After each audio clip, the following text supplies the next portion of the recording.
प्रिय छात्रों, आज हम पृथ्वीराज रासो के पद्मावती समय खंड की व्याख्याओं का अध्ययन करेंगे। पृथ्वीराज रासो के रचयिता महाकवि चंद्रवरदाई है, जो महाराज पृथ्वीराज के सखा और मंत्री थे। कहा जाता है कि ये दोनों एक ही दिन उत्पन्न हुए और एक ही दिन स्वर्गवासी हुए। इस ग्रंथ में महाराजा पृथ्वीराज के अनेक विवाहों और युद्धों का सजीव वर्णन किया गया है और रस की दृष्टि से यह एक समन्वित काव्य है, क्योंकि इसमें श्रृंगार और वीर रस की सुंदर योजना हुई है। तो दोनों रसों का एक साथ होना यह कवि की अद्भुत कल्पना का ही परिचायक है। प्रस्तुत प्रकरण पद्मावती समय जो पृथ्वीराज रासो है उसका एक अध्याय है और ये काव्यात्मक रचना है। इसमें कवि ने वस्तु वर्णन, भाव विवेचना, अलंकार, भाषा और छंद आदि सभी पक्षों का सुंदर चित्रण किया है।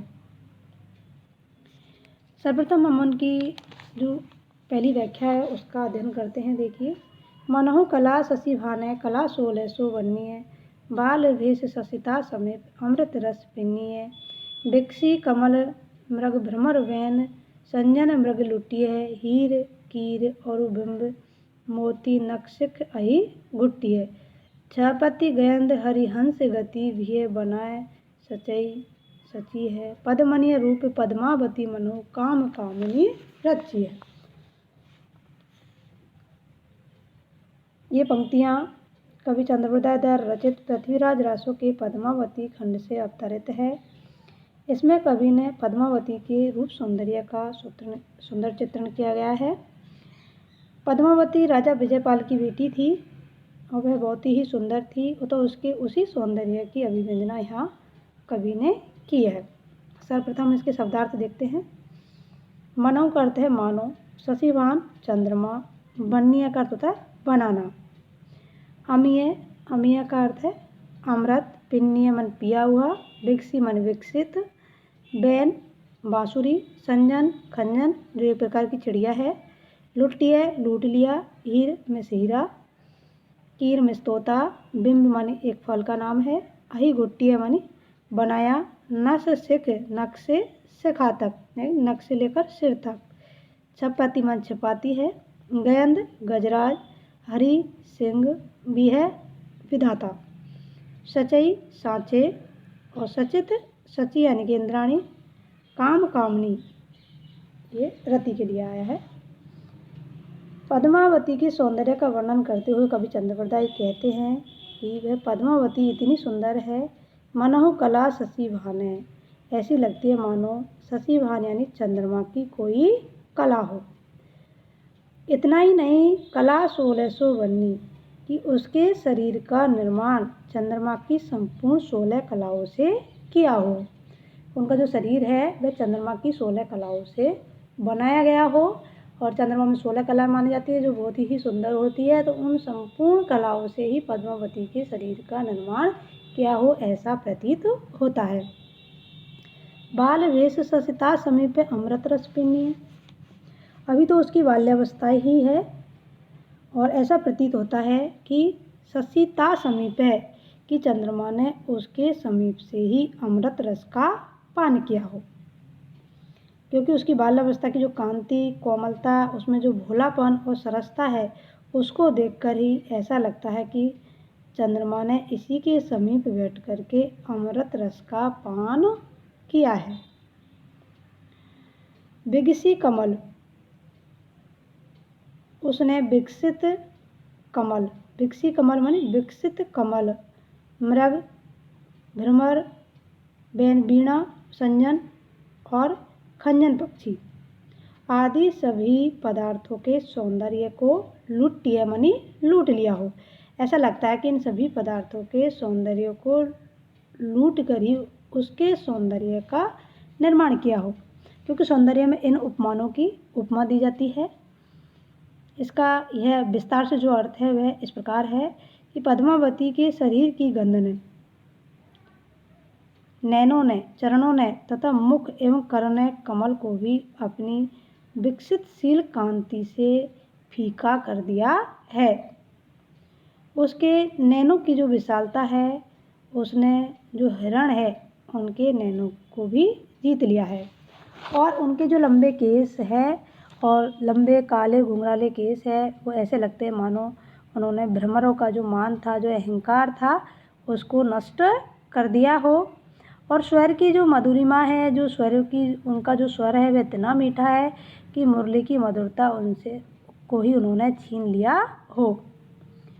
और नैनों में जो बाल सुलभ चंचलता है उसने लगता है मानो खंजन पक्षी की चंचलता को ही लूट लिया हो।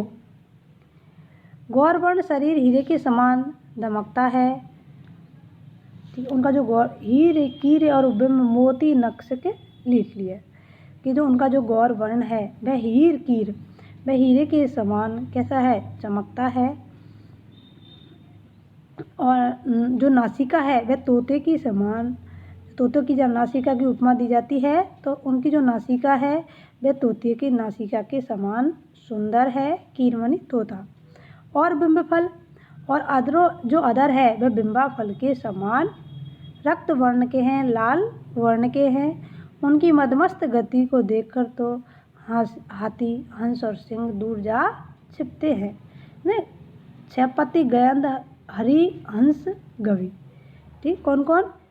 हाथी, हंस, गयंद माने हाथी, हरि माने हंस, और हंस हरि सिंह और हंस ये दूर जाकर के छिप जाते हैं। ऐसा प्रतीत होता है कि विधाता ने इंद्र की पत्नी सची का ही रूप इसमें ढाल दिया हो।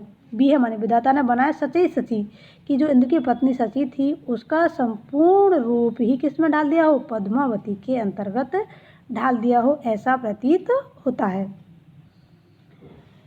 पद्मनीय रूप पद्मावती मनो काम कामनी रची है। पद्मावती का रूप पद्मनी जाति की नारी के विशेष गुणों से सुशोभित है। पद्मनीय रूप पद्मावती है, जो पद्मावती का जो रूप सौंदर्य है वह पद्मनी नारी के रूप सौंदर्य के समान सुशोभित है, मनो काम कामनीय रची है। ऐसा लगता है जैसे विधाता ने दूसरी रति की रचना की हो, मने काम कामनीय रची है, मतलब दूसरी रति की रचना की हो। पद्मनी भी पद्मावती के रूप में ही कर दी हो।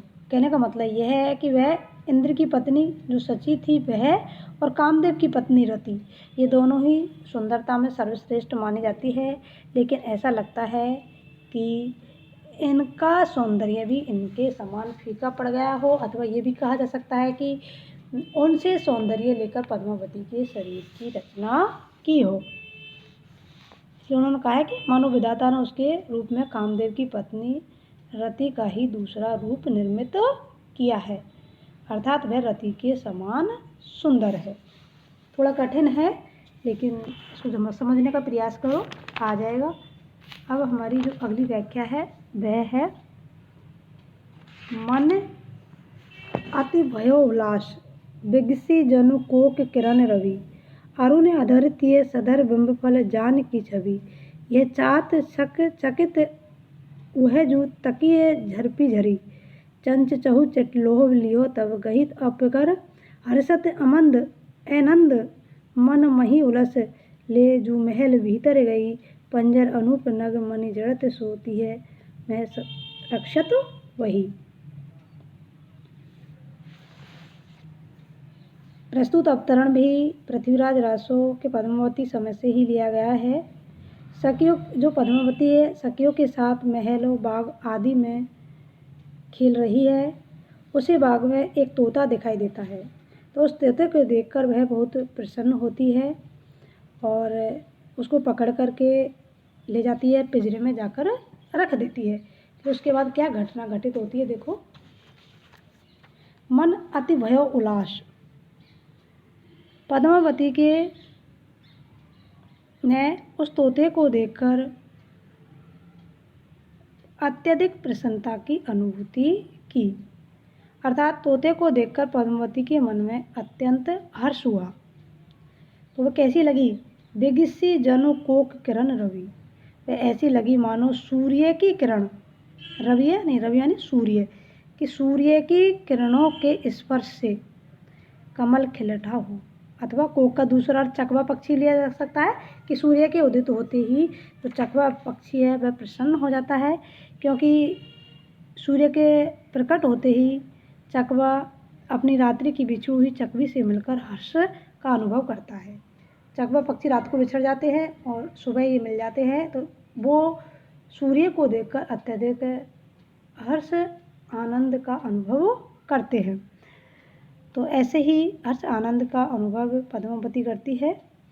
उनके सुंदर रक्तम होठों की कांति का बिंबा फल समझकर चकित नेत्रों से अपनी ओर निहारती हुई उस पद्मावती को देखकर उस तोते ने झपट्टा मारा, है ना। अरुण अधर तियक समर, उसके लाल वर्ण के होठों को देखकर बिंब फल जानी कीर छवि, तोते ने जाना कि क्या है, ये एक बिंबा फल है, तो उनके होठों पर उन्होंने झपट्टा मारा। कि चात चक चकितिय ऊजू तकी झपटिय, जैसे उन्होंने झपट्टा मारा तो पद्मावती उन्हें अपने हाथ से पकड़ लेती है और हाथ से पकड़ करके वह उसे अंदर ले जाती है। चंच चौहे लोभ लियो तब गही अपकर कर मानी हाथ से उसे पकड़ लिया।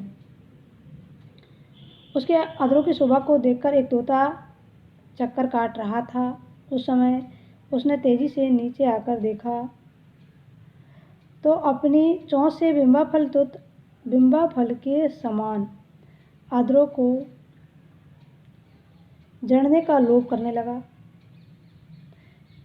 तो पद्मावती उसे अपने हाथ से पकड़ लेती है। हर्ष आनंद मही उलस रहे महल भीतर, और अपना हाथ से पकड़ लिया और अपने मन में अत्यधिक आनंद का अनुभव किया, और वह हर्षित होती हुई क्या करती है, रही जू महल भीतर, उसे महल के अंतर्गत ले जाती है। पंजर अनूप नग मणि जड़ित सोती है रजनोरी, और उसे नग मणि आदि से जड़े हुए पिंजरे में जाकर बिठा देती है। अर्थात मणियों नगों से जड़ित जो पंजरा था उसके अंतर्गत उसको वह कैद कर लेती है।